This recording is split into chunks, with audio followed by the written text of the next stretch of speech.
Mudah-mudahan di target tahun 2024 seperti yang sudah dijanjikan sama Ketua DPC kita di Kabupaten Klungkung, target kita bisa 5, minimal kita bertahan 3 kursi minimal itu, dan merebut unsur pimpinan lagi. Saya optimis sekali itu Bapak, di Nusa Penida bisa merebut 2 kursi dari 1 2019.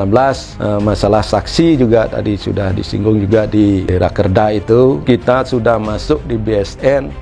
Apa yang diamanatkan oleh Ketua Umum untuk mendukung Ganjar Mahfud itu udah harga mati kita, karena itu perintah Ketua Umum, kita tegak lurus itu sampai ke bawah. Memang yang namanya money politik itu kan udah melanggar undang-undang. Sebaiknya kita tetap mensosialisasikan kepada masyarakat biar tidak ada yang memakai namanya money politik. Belajar sekarang mencari pemimpin yang jujur. Yang namanya sudah money politik, berarti kan kejujuran sudah hilang gitu. Ya.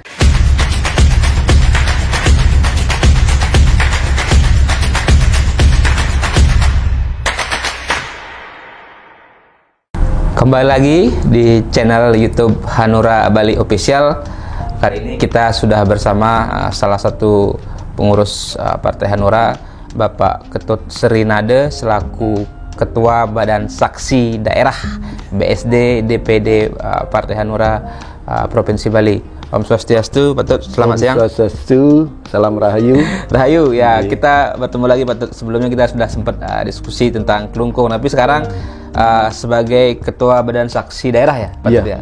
Mungkin nanti bisa dicerita dan juga sedikit flashback tentang Rakerda dan pembekalan caleg yang beberapa hari lalu, yang juga kalau tidak salah saat itu ditekankan juga soal saksi, termasuk support dari pusat untuk penguatan saksi di masing-masing TPS nanti, mungkin secara umum, termasuk juga nanti di Bali pemetaan basis-basis bagaimana juga Hanura mempertahankan minimal kursi legislatif yang sudah ada sekarang, dan juga berpotensi tentu menambah jumlah kursi. Nah, ya silakan Pak, di flashback namun sedikit hasil Rakerda dan pembekalan caleg beberapa waktu lalu.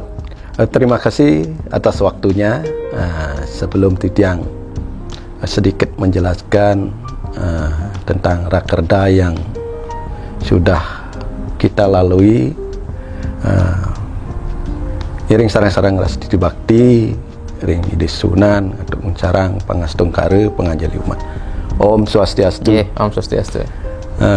Salam Rahayu bagi kita semua, terutama teman-teman seperjuangan Partai Hati Nurani Rakyat se-kabupaten kota, se-provinsi Bali yang akan berjuang di Pileg tahun 2024 di tanggal 14 Februari 2024. Semoga teman-teman seperjuangan apa yang sudah dicita-citakan, apa yang sudah diagendakan bisa berjalan lancar.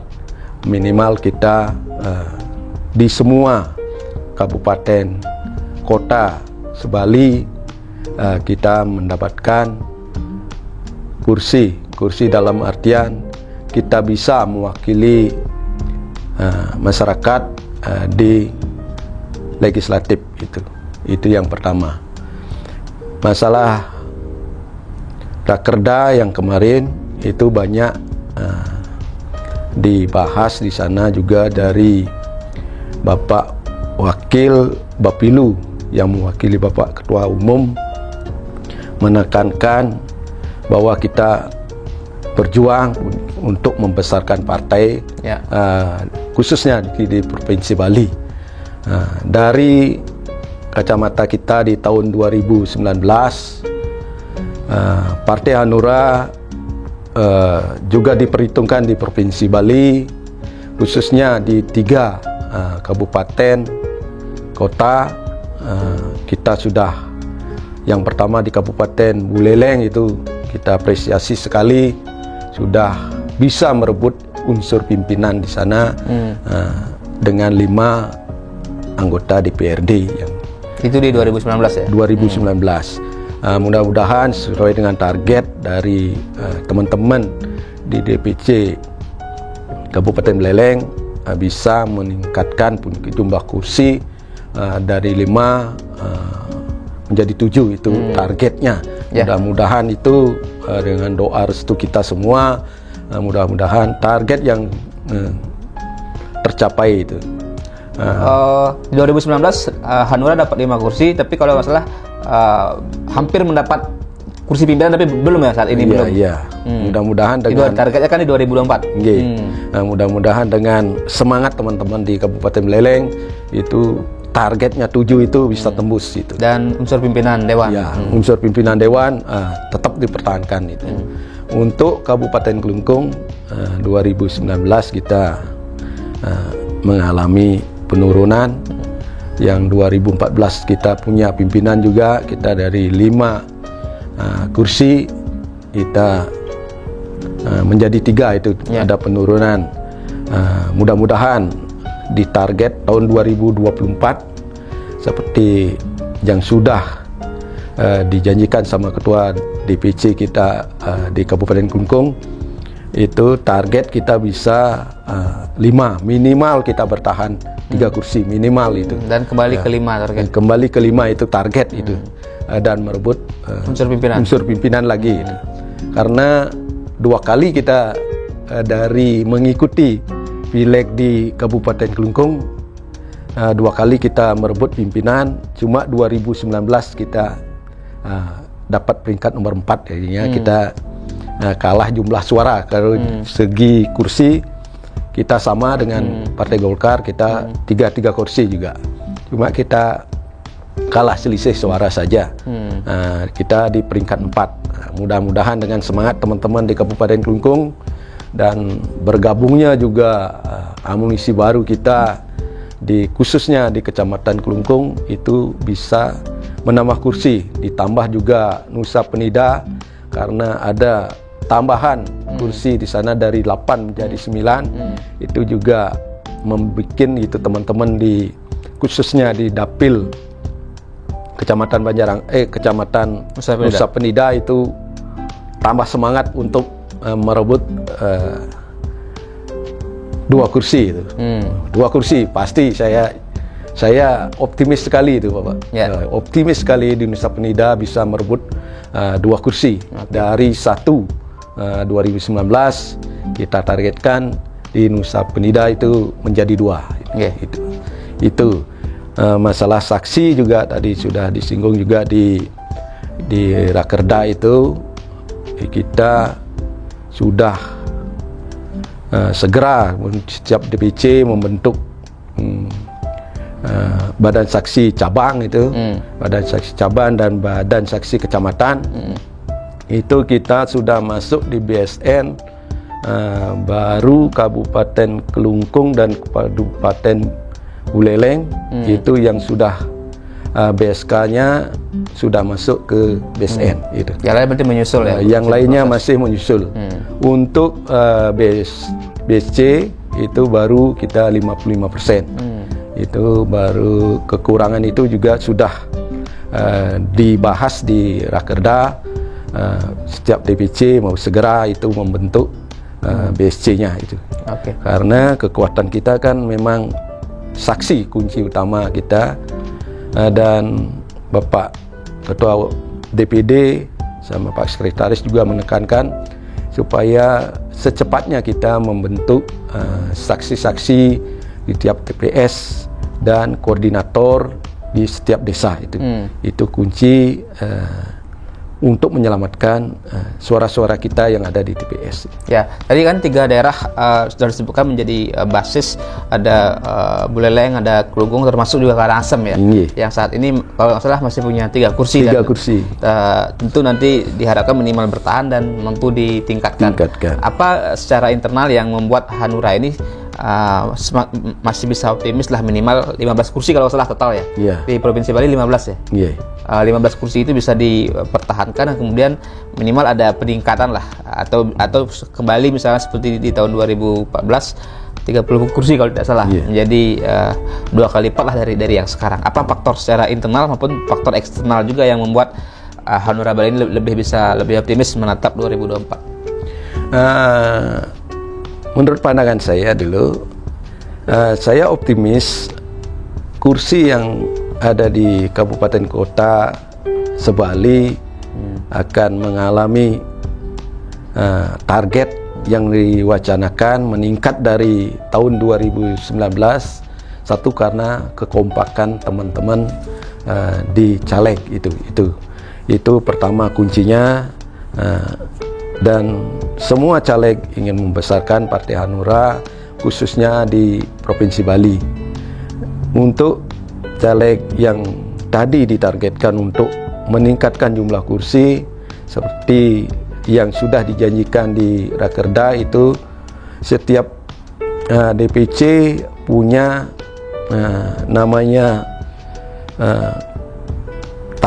targetnya itu tidak muluk-muluk bagi saya, karena kita bisa menambahkan jumlah kursi karena hitung-hitungannya itu sudah kita rancang dari kekuatan para caleg gitu. Caleg-caleg itu satu, incumbent sudah pasti dia itu punya kekuatan real, apalagi teman-teman yang sudah duduk di DPRD itu lebih dari 2 kali, ada yang sampai 3 kali, itu pasti kekuatan untuk mengumpulkan suara, mendulang suara bisa ditingkatkan. Itu optimis saya untuk peningkatan kursi yang ada di kabupaten kota Provinsi Bali. Nah, secara eksternal seperti apa? Apakah juga ini ada pengaruhnya dalam konteks kotel efek dari capres-cawapres yang diusung Hanura Ganjar Mahfud, dan juga melihat konsistensi Hanura sebagaimana ditegaskan juga oleh Pak Ketua DPD Partai Hanura Bali, Pak Kade Arimbawo, bahwa Hanura ini konsisten, kemudian tidak ada darah pengkhianat. Bahasa beliau tetap totalitas sampai tuntas mengantarkan kemenangan bagi Ganjar Mahfud, sebagaimana juga menjadi instruksi atau penegasan pesan dari Ketua Umum Partai Hanura Bapak Osman Sabtaudang, Bapak Oso. Kita di daerah itu dengan sangat juga dibantu dengan koalisi, khususnya di Bali, koalisi memenangkan Ganjar dan Mahfud ini, karena di Bali kita semua tahu kekuatan saudara kita yang si Merah itu kan sudah mengakar sampai ke akar rumput itu. Itu sangat dibantu kita. Satu, dari segi saksi juga kita sangat dibantu. Kita bisa namanya saling bantu. Namanya saksi, setiap TPS kan ada kelelahan kadang-kadang gitu. Karena ada yang membantu dari teman koalisi, kan masih bisa kita kuat gitulah untuk pengamanan suara di TPS gitu. Kedua, kita itu apa yang diamanatkan oleh Ketua Umum untuk mendukung Ganjar Mahfud itu udah harga mati kita, karena itu perintah Ketua Umum, kita tegak lurus itu sampai ke bawah memang untuk memenangkan Ganjar Mahfud khususnya di Provinsi Bali gitu. Itu masalah kita dukung Ganjar Mahfud sebagai presiden itu memang sampai ke akar, kita memang konsisten apa yang diamankan oleh Ketua Umum, Bapak Ketua DPD, kita sampai ke bawah, kita harus memang mensosialisasikan capres kita juga. Ya, kalau melihat tadi kondisi sebenarnya peta politik di nasional dan di Bali kan, Hanura ini sebenarnya sudah pernah di parlemen gitu kan, sudah pernah masuk di DPR, sekarang memang targetnya 2024 juga kembali ke parlemen. Nah, kemudian juga bicara dari sisi personality dari caleg-caleg sendiri, kekuatan tadi sudah Bayan sampaikan, termasuk bagaimana mempertahankan 3 basis minimal di Buleleng, Klungkung, dan juga Karangasem. Ada hal lain mungkin yang menguatkan positioning Hanura dari sisi program, atau mungkin juga dari sisi keberpihakannya kepada masyarakat di daerah, atau mungkin hal-hal lain yang menjadi instruksi juga dari DPP? Kedekatan untuk Partai Hanura ke masyarakat itu memang sudah dibuktikan oleh teman-teman kita yang sudah duduk di DPRD dengan kerja nyata itu ke bawah, dia mendapatkan hibah bansos, dia namanya fasilitasi rakyat untuk mendapatkan hak-hak rakyat itu, dan tanpa ada yang motong sama sekali dari teman-teman kita di yang sudah duduk itu. Makanya partai kita itu masihlah diminati oleh masyarakat. Memang betul-betul memang kita apresiasi sama teman-teman yang duduk itu, memang dengan hati nuraninya memang membantu masyarakat ini. Ya, nah tantangan sebenarnya di pemilu 2024 ini selain dari sisi jumlah kontestan gitu ya, partai politik yang saat ini adalah 18, kemudian juga kan pragmatisme masyarakat ya yang masih cenderung tinggi, bahkan dari berbagai laporan survei menunjukkan kecenderungan money politik itu di 2024 masih besar akan terjadi. Bahkan bergeser juga, money politik bisa juga akan berbentuk secara online gitu. Artinya uang itu bisa dikirim dengan lewat aplikasi itu, misalnya e-money dan sebagainya. Nah, bagaimana Hanura menyikapi juga ancaman-ancaman atau tantangan pragmatisme masyarakat dan money politik yang memang masih akan marak terjadi saat ini gitu? Untuk masalah money politik kita juga kan sosialisasikan juga sama masyarakat bahwa yang namanya money politik itu kan udah melanggar undang-undang atau melanggar namanya money politik itu baik yang memberi maupun yang menerima ya, kan sebenarnya. Ya, itu udah bertentangan dengan hukum. Sebaiknya kita tetap mensosialisasikan kepada masyarakat biar tidak ada yang memakai namanya money politik, tidak ada yang menerima yang namanya uang itu. Namanya uang money politik kan tidak apa namanya, tidak, yang cara bahasa Bali tidak mesari lah, gitu lah, tidak halal gitu. Sebaiknya masyarakat harus belajar sekarang mencari pemimpin yang jujur, itu intinya. Yang namanya sudah money politik berarti kan kejujuran sudah hilang gitu. Ya, mudah-mudahan dengan termasuk hati nurani juga hilang dalam memilih. Hati nurani juga hilang. Mudah-mudahan di tahun 2024 ini pemilu ini berjalan jurdil dan money politik itu bisa ditekan. Kalau money politik kan terus terang aja yang bisa menekankan masyarakat. Yang bisa menghilangkan money politik itu adalah masyarakat. Berarti kembali kepada pola pikir, mindset masyarakat memandang praktik money politik itu kan. Tapi kita sebagai caleg juga kan ngasih juga pemahaman kepada masyarakat biar tidaklah yang namanya mengikuti itu namanya money politik, biar tidak kedepannya pemerintahan itu wakil-wakil yang duduk di DPRD yang mewakili masyarakat itu bisa nyambung gitu.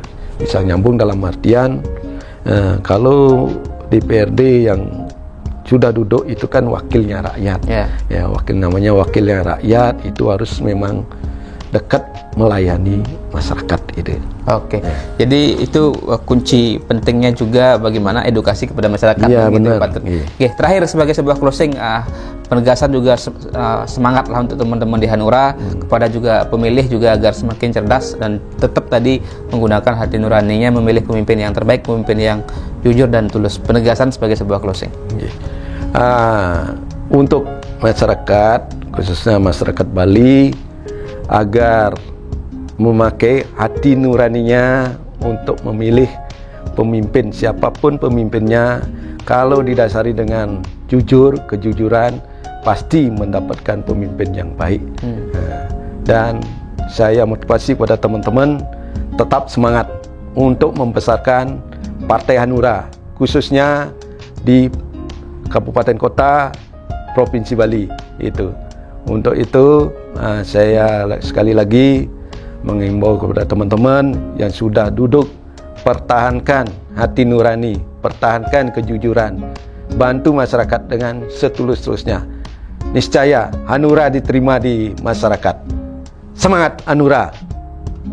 Oke, luar biasa Patut, semangatnya membakar kita semua dan memberikan pencerahan bahwa memang apapun itu di tengah hiruk pikuk, di tengah ancaman money politik, bombardir uang gitu kan, mungkin juga bombardir dengan program-program yang diklaim sebenarnya menjadi bagian personal, tapi padahal itu adalah program pemerintah dan itu adalah hak masyarakat. Itu ya kembali kepada hati nurani tadi masyarakat yang sekarang juga harus cerdas memilih. Oke, terima kasih Pak Dut. Terima kasih kembali. Ya, sukses Niki sudah berbagi di channel YouTube Hanura Bali Official. Kita akan sambung di kesempatan berikutnya. Terima kasih. Salam hati nurani. Salam dua jari. Semangat Hanura.